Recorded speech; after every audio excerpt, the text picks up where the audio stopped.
Iran যুক্তরাষ্ট্র শান্তি চুক্তি আর হরমুজ প্রণালী খুলে দেওয়ার খবরে গেল কয়েক সপ্তাহ ধরে নিম্নমুখী ছিল ভোজ্য তেলের দাম। তবে আবারও নতুন করে শুরু হওয়া মধ্যপ্রাচ্য সংঘাতের প্রভাব পড়তে শুরু করেছে বিশ্ববাজারে। অতিরিক্ত মজুত আর উৎপাদনের পূর্বাভাস থাকলেও হরমুজ প্রণালীতে হামলার খবরে জ্বালানি তেলের সাথে সাথে ঊর্ধ্বমুখী সয়াবিন বীজের দাম। ট্রেডিং ইকোনমিক্সের তথ্য, মাস ব্যবধানে 7.31% বেড়েছে সয়াবিন বীজের দাম। এক সপ্তাহে 1.12% বেড়ে প্রতি বুশেল অপরিশোধিত সয়াবিন বিক্রি হচ্ছে $11.96। ঊর্ধ্বমুখী ক্যানোলার দামও এক সপ্তাহে 5.12% কমে প্রতি টন ক্যানোলা বিক্রি হচ্ছে $548.67।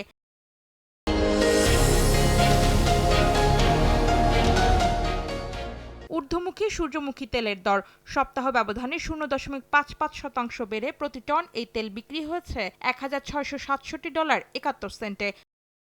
এদিকে মালয়েশিয়ায় 8% বেশি উৎপাদন বেড়েছে পাম তেলের, সেই সঙ্গে কমেছে রফতানিও। আর এতেই নিম্নমুখী এই তেলের দর এক মাসে 0.84% কমে প্রতি টন পাম তেল বিক্রি হয়েছে $1108.85।